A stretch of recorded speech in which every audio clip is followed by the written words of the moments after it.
Hello everyone, welcome to my channel. I am Naveen Srivastava. So as we are continuing with the modal verbs in that series, here I am with the two new words, that is can and could. So in this lesson we are going to learn about how and when to use can and could correctly and most appropriately.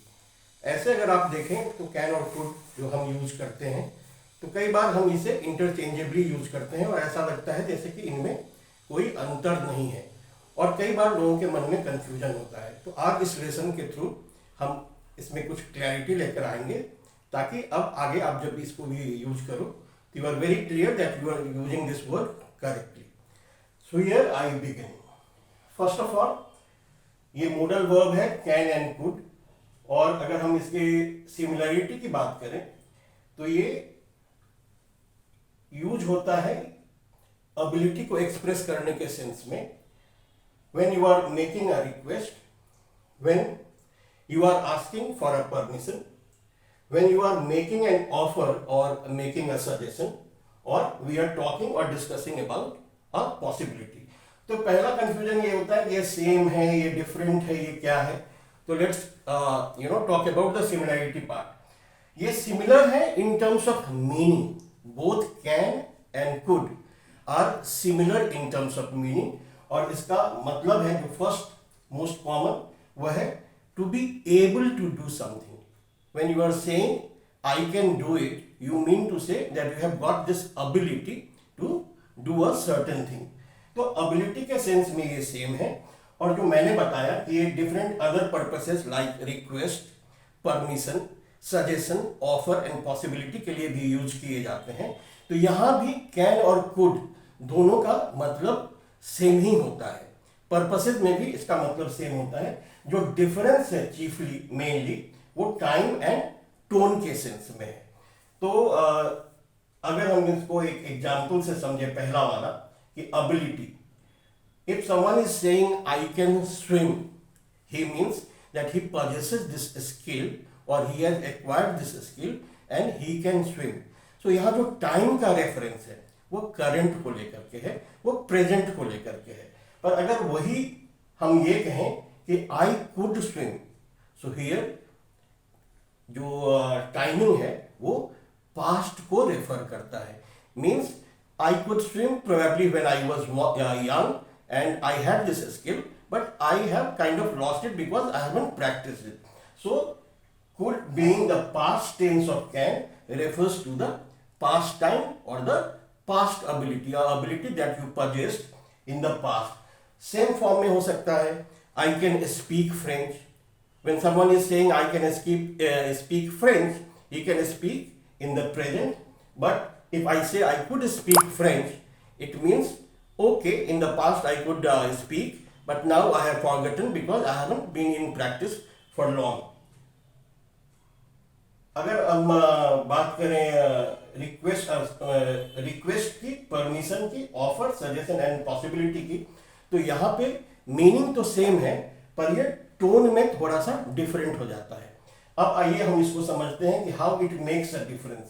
अगर हम कहते हैं कि can you help me, here someone is saying कि क्या आप मेरी मदद कर सकते हैं, पर जो इसका सॉफ्टर साइड है, जो बोलने का तरीका है, वो है could you help me. So can is a little basic and could is more polite, more formal. Can हम यूज कर सकते हैं जब हम इनफॉर्मल सेटिंग में हैं, maybe we are with our friends, we are with our immediate family, the close ones, तो वहां पर हम कैन यूज कर सकते हैं। But when you are in a formal setting, maybe when you are in a office environment or a business environment, or you are talking to someone you are not familiar with, so it is always important to use could, because the could has this this tonal capability of making you sound polite, or it is always good to sound polite, particularly to people who you do not know much. तो request का example मैंने आपको बताया can you help me and could you help me. तो could is advisable. Similarly permission के sense में भी ये यूज होता है can I use your phone. Here someone is asking कि क्या मैं आपका फोन यूज कर सकता हूं, तो इट्स मोर पोलाइट टू से could I use your phone. Offer and suggestion. If someone is saying, I can pick you up from the airport, or you can use my phone. So the politer side would be, I can pick you up from the airport, or you could use my phone. Possibility का जहाँ तक सवाल है, it is, you can say it can rain and it could rain. So it could rain refers to the possibility part. तो ये time and tone के sense में different है. यहाँ पे एक चीज मैं आपको क्लियर कर दूं कि grammatically it is absolutely okay to use can and could both interchangeably. कोई आपको ये नहीं कह सकता है कि अगर आपने कैन की जगह कुड का इस्तेमाल किया है तो वो गलत है, या आपने कैन ही यूज किया है तो कैन का यूज गलत है. Because since these are modal verbs have the same meaning, and even for the grammatical structure perspective इनका सेम ग्रामर फॉलो होता है. तो ग्रामर के हिसाब से आप दोनों को यूज कर सकते हैं, वो गलत नहीं है. पर पहला जो मैंने बताया कि it could refers to the past ability, so time wise ये पास्ट को डिनोट करता है. And tone which is being formal to someone, sounding more polite, तो टोनल कैपेबिलिटी कुड के साथ आती है. नेक्स्ट मैं आपको ये बताना चाहूंगा कि जैसा मैंने अभी बताया कि grammatically they are the same, so they follow the same structure. इनका अगर ग्रामर का हम स्ट्रक्चर देखें तो ये है subject followed by the modal verb which can be can and could plus verb in its first form V1.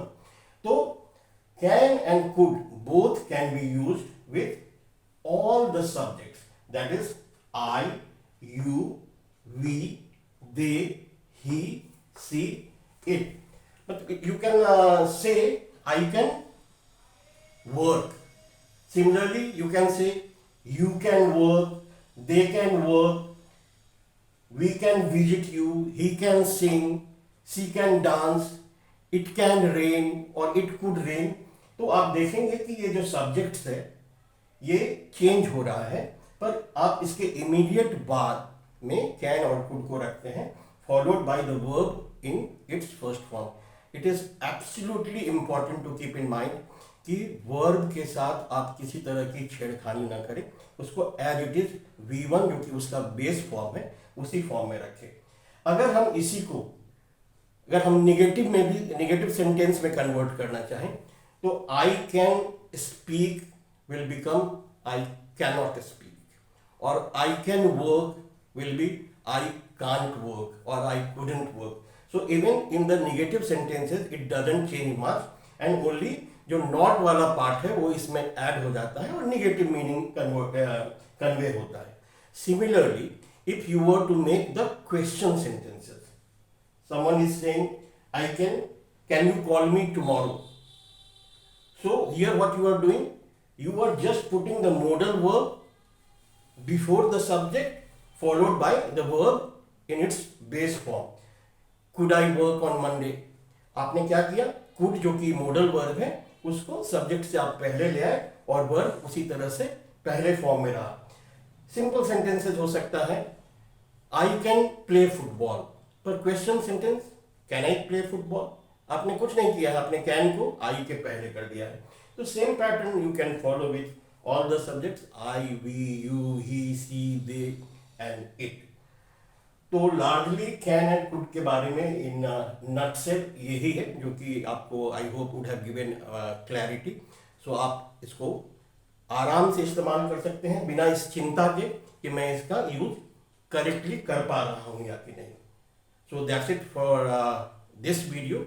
I hope to see you in another video and I have a request for you. Please like and subscribe my channel, and you can also hit the bell icon so that you continue to get the notifications of my new videos. Thank you so much for your time. Thank you.